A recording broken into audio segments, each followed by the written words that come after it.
Hello everyone, কেমন আছো সবাই? আমরা কিন্তু আবার সবাই মিলে বেরিয়ে পড়েছি। একটা ইনভিটেশন আছে সেখানে। ইনভিটেশনটা কিন্তু খুব কাছের মানুষের কাছেই।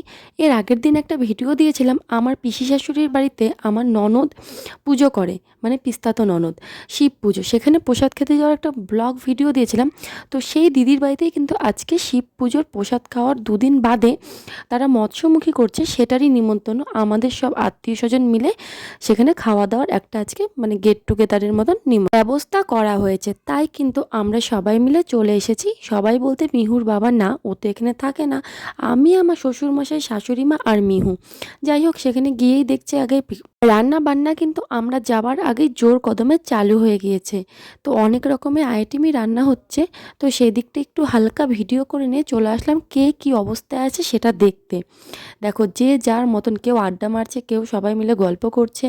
আর এইদিকে আমার আর এক ননদ, মানে ননা সয়াকি বড় দিদি, এক ছাদ ভর্তি জামা কাপড় কাচতে ব্যস্ত। তো সেখানে গিয়েই আমি দিদির সাথে একটু দেখা করে নিলাম। তারপর একটু রিলস ভিডিও এইসব করছিলাম, কাজ নেই তো কি করব।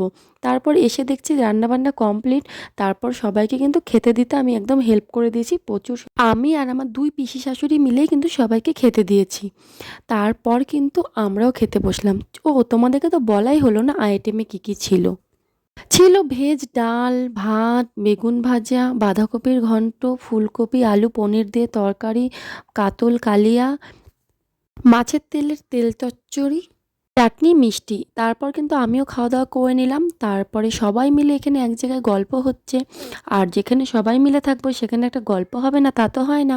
তো যদিও আমি সেদিন রাতে সেখানে ছিলাম আর আমার শাশুড়ি শ্বশুরমশাই চলে এসেছিল, আমার দুটো ভাগনা আর ভাগ্নি আছে, তারা কিন্তু আমাকে কিছুতেই আসতে দেয়নি রাত্রের বেলাটা। সেদিন ওদের জোর করাতে আমি কিন্তু রয়ে গিয়েছিলাম। আর সেখানে এতজন থাকার কারণে একদম সারারাত ঘুম হয়নি। এই দেখো সকালবেলা উঠেছি, মানে কি বলবো, সারাটা রাত কিন্তু ঘুম হয়নি। সবাই মিলে গল্প হই হুল্লোড় করে কাটিয়েছি। যাই হোক, তারপর সকাল সকাল চলে আসলাম একটু ছাদে। আর এই দিকে দেখো, একটা হলো আমার ভাগনা ওম। ওর কিন্তু আমি ঘুম থেকে ওঠার আগে পুজো কমপ্লিট, ভীষণ ভালো ছেলে, ওর বিষয়ে যা বলবো ততই কম। যাই হোক, সেই বিষয়ে যাচ্ছি না। এ দেখো, এটা কিন্তু আমার পিসির ছোট্ট একটা ছাদ বাগান। পিসি এখানে ছাদের মধ্যে অনেক রকমের গাছ লাগিয়েছে, তো সেটার ক্লিক ভালো মতো নিতে পারিনি। তারপর নিচে এসে চা খেয়ে চলে গেছিলাম সোজা স্নানে। স্নান করে এসে এই দেখো, এবার কিন্তু সকালে খাবার দাবার খাবো। মিহুরও স্নান হয়ে গেছে, মিহুর খাওয়াও হয়ে গেছে। আমাদের জন্য কিন্তু সকালে খাবারে বানানো হয়েছিল পাস্তাটাও বানিয়েছিল পিসি, খুব টেস্টি হয়েছিল পাস্তাটাও। তারপরে কিন্তু পাস্তা খেয়ে আর দেরি না করে আমরা কিন্তু রেডি হয়ে বেরিয়ে পড়েছিলাম আমার মাসি শাশুড়ির বাড়িতে যাওয়ার জন্য। আমার মাসি শাশুড়ির বাড়ি কিন্তু তার একটা গলির পরেই। মাসি শাশুড়ি সেখানে নিমন্ত্রণ করেছিল, তাই গিয়ে সেখানে দুপুরের খাবার দাবার খেয়েছিলাম।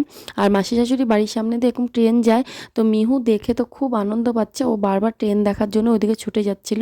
আমার মাসি শাশুড়ি বাড়ির পাশেই কিন্তু মিহুর বাবার স্কুল, মানে মিহুর বাবা যে স্কুলে পড়াশোনা করেছে, তো ওকে বললাম চল বাবা যে স্কুলে পড়াশোনা করেছে দেখিয়ে নিয়ে আসি। এই স্কুল দেখে তো মিহু ভীষণ ভীষণ খুশি যে ওর বাবা স্কুলে পড়াশোনা করতো। যাই হোক, স্কুল দেখে এসে মাসি বাড়িতে সোজা চলে আসলাম। সেখানে রান্না করেছিলাম মাসি ভাত, ডাল, করলা ভাজা, শুক্তো, চিকেন, চিংড়ি মাছের তরকারি, তারপর হলো মেথি শাক, চাটনি। খুব সুন্দর, ভীষণ ভীষণ সুন্দর রান্না করেছিল মাসি। আর মাসির রাতের রান্না দুর্দান্ত। যাই হোক, তারপর খাওয়া দাওয়া করে কিন্তু আমরা বিকেলে বাড়ির দিকে রওনা দিলাম। টাটা।